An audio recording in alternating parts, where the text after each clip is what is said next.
শোনো না, অফিস ট্রিপের জন্য তাহলে বেরোচ্ছি আমি।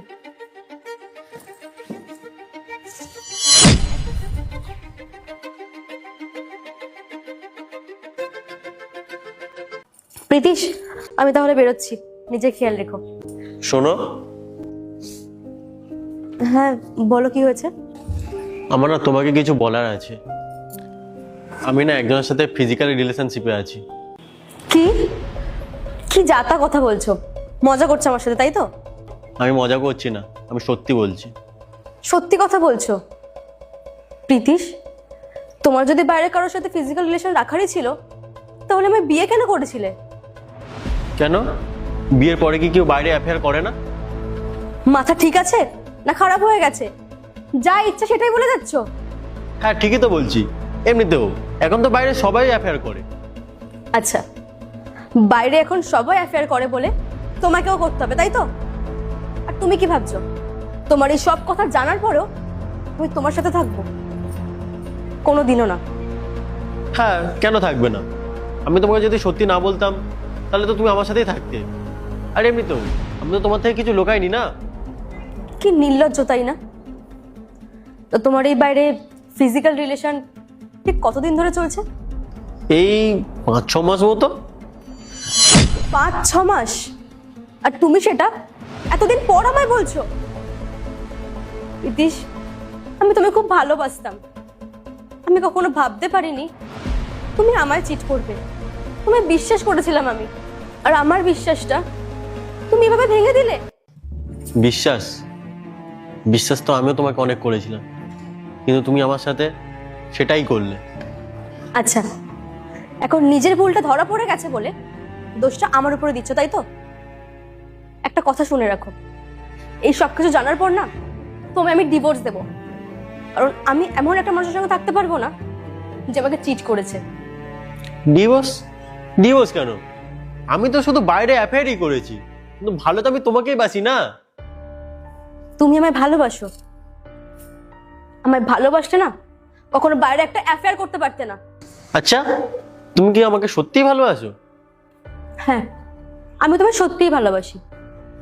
সত্যি যখন আমাকে ভালোবাসো তাহলে বাইরে কারোর সাথে শুয়ে কেন এসছো? তুমি কি যাতা কথা বলছো? মাথা ঠিক আছে তো? এসব কথা কেন বলছো?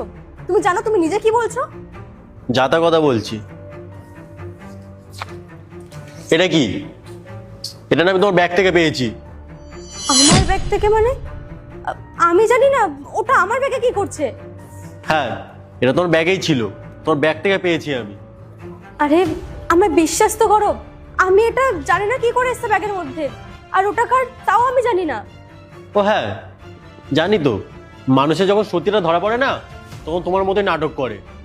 প্রীতিশ, আমায় বিশ্বাস করো তুমি, ওটা আমার ব্যাগে কি করছে আমি জানি না, বা ওটা কার আমি তাও জানি না।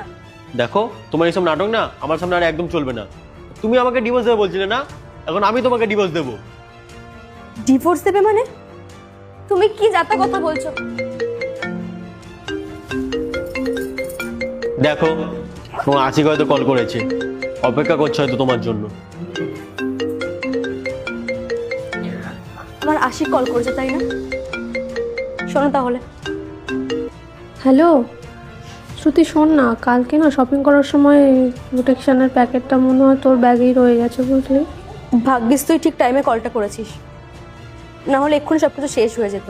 কেন, কি শেষ হয়ে যাবে? না, সেরকম কিছু না, আমি তোকে পরে সব বলছি, রাখ। শুনলে তো, সন্তুষ্টি হয়েছে এবার? আরে যদি এটা সত্যি আমার ব্যাগ থেকে পড়েই থাকে, তাহলে একবার আমায় জিজ্ঞেস করতে পারতে না? তুমি কিছু না জিজ্ঞেস করে ডিরেক্ট আমায় দোষ দিয়ে দিলে। সরি শ্রুতি, হঠাৎ করে এটা দেখে না আমার মাথা গরম হয়ে গেছিল, তাই উল্টোপাল্টা বলে ফেলেছি তোমাকে। তুমি নিজে ভাবো তো, যদি এখনো ফোন না করতো তাহলে সত্যি তো আমাদের ডিভোর্স হয়ে যেত। আচ্ছা কি করতাম বলো? হাজবেন্ড ওই তোমার, এটা দেখলে মাথা তো গরম হবে। আর আমি সবকিছু সহ্য করে নেবো, কিন্তু এইসব সহ্য করতে পারবো না। একটা কথা মনে রেখো, সম্পর্কে না বিশ্বাস থাকাটা অনেক দরকার। আর যেই সম্পর্কে বিশ্বাস থাকে না, সেই সম্পর্ক বেশি দিন টেকে না।